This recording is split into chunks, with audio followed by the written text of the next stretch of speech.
안녕하세요. 뉴스 놀이터입니다. 자, 이번에 케네디 암살범 오즈월드에 대해 소개해 드리겠습니다. 자, 그는 범행 2달 전 KGB를 만났다고 합니다. 러시아어로 통화를 했고 CIA 메모를 재확인했으며 공개된 2891건 중 새로운 내용은 53건입니다. 자, 트럼프가 안보를 우려해 건의의 안보 우려 건의 때문에 공개 축소합니다. 오즈월드 피살 전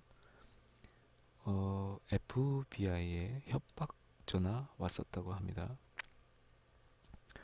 자, 많은 음모론을 낳아온 존 F 케네디 전 미국 대통령 암살의 비밀을 풀 열쇠의 공개는 이번에도 미뤄졌습니다. 미국 트럼프 행정부는 2,800여 건 문서를 공개했지만 음모론은 오히려 더 커질 전망입니다. 미국 정부는 도널드 트럼프 대통령이 승인에 따라 26일 케네디 전 대통령 암살과 관련한 기밀 문서 2,891건을 공개했습니다. 그러나 모든 문서의 완전한 공개를 여러 차례 공언했던 트럼프 대통령은 국가 안보를 우려해 이런 이유로 기밀 해제를 연기해 달라는 미 중앙정보국 CIA와 연방수사국 FBI 건의를 막판에 받아들여 약 300건의 문서 공개를 미루고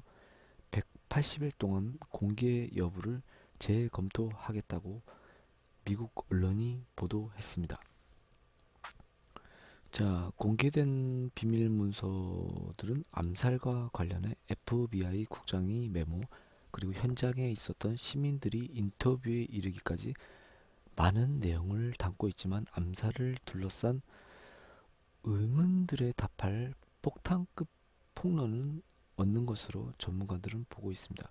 자, 기밀 해제된 2891건의 문서는 이날 미국 국가기록보관소 사이트에 공개됐지만 완전히 새로 공개된 건 53건 뿐이라고 합니다. 나머지는 이전에 편집된 형태로 공개된 적이 있는 문서들 뿐이라고 합니다. 자, 새로 공개된 내용들 가운데 눈에 띄는 내용은 케네디를 암살한 하비리 오즈월드가 나이트클럽 주인 잭 루비에게 살해되기 하루 전날 한 남성이 연방수사국이 댈러스 사무실에 전화를 걸어 차분한 목소리로 오즈월드를 죽이겠다고 협박했다는 에드거 후버 당시 연방수사국장의 발언을 담은 문서 1963년 11월 24일치라고 CNN이 보도했습니다. 후보는 이 메모에서 오즈월드가 범인이라는 증거가 있으며 오즈월드가 쿠바, 소련과 통화하는 것을 감청한 기록이 있다고 말합니다. 또한 CIA가 작성한 메모는 오즈월드가 암살 2달 전 멕시코 시티를 방문해 6일간 머물면서 멕시코 주재 소련 대사관에 전화를 해 KGB 요원인 발레리 블라디미로비치 코스티코프와 어눌한 러시아로 통화하는 것을 감청했다는 내용이 있습니다. 이 내용은 1993년에도 공개된 적이 있다고 합니다. 이번에 공개된 문서에서도 재확인됐습니다. 자, 그리고 암살범은 해병대 출신으로 한때 소련에 망명하기도 했던 당시 22살이 오즈월드는 케네디 대통령을 저격한 뒤 체포됐고 사건 이틀 뒤 이송되던 중 나이트클럽 주인 잭 루비에게 의해 살해됐습니다. 루비도 감옥에서 숨졌습니다.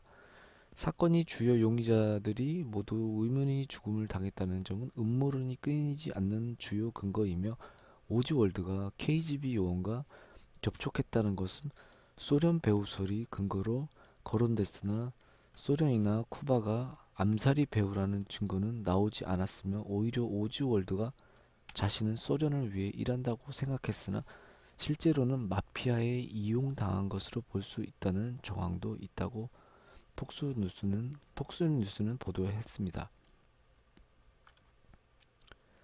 자, 후보 국장은 케네디 암살 얼마 뒤 백악관에 보낸 메모에서 소련은 케네디 암살이 미국 구파들의 조직적인 음모이자 실질적인 쿠데타라고 판단하고 있다고 언급했다는 메모도 새로 공개했습니다.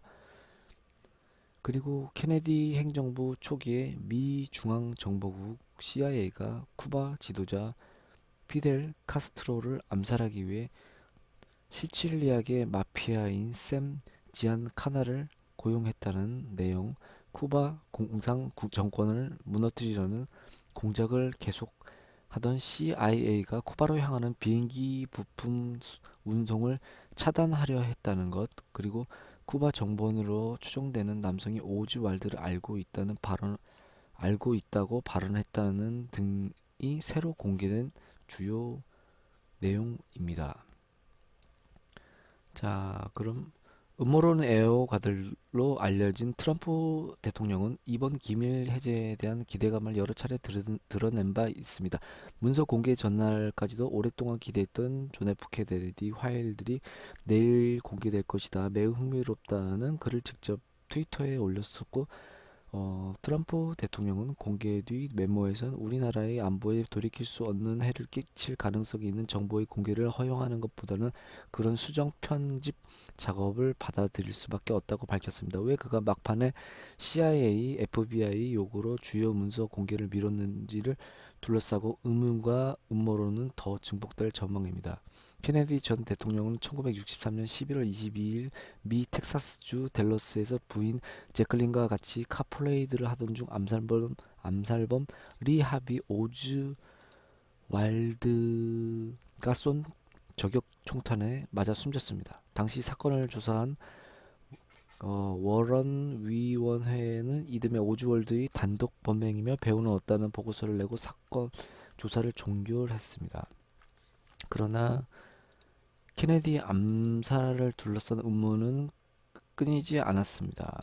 서거 50주년이던 2013년 여론조사에서 미국인이 60%가 오즈월드의 단독 범인이 아니고 거대 배후가 있다고 응답했고, 쿠바 또는 소련 배후설, CIA 개입설, 오스왈드 외 공범이 존재 가능성, 후임자인 존슨 대통령 관련설들 여러 가지가 제기됐습니다. 당시 현장에서 오즈왈드가 총탄 3발을 발사하고 케네디 전 대통령과 존 코널리 전 텍사스 주지사를 맞췄는데 2발은 빗나가고 한 발이 동시에 2명을 저격한 것으로 나타나 마법이 총탄이라는 의혹이 제기됐고, 당시 현장 사진을 보면 화창한 맑은 날에 우산을 앞으로 펴 무언가를 숨긴 듯한 남성이 포착됐으며, 붙잡힌 암살범 오즈월드를 호송 도중 저격해 숨지게 한 잭 루비의 살해 동기도 불분명합니다. 이번 문서 공개는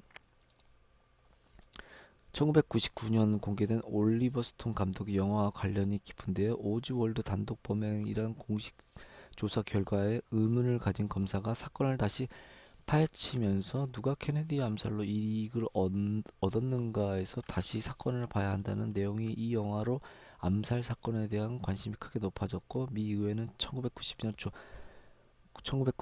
존 F 케네디 대통령 암살 기록 수집법을 제정해 그로부터 25년 뒤인 2017년 10월 26일까지 모든 문서를 공개하도록 했습니다.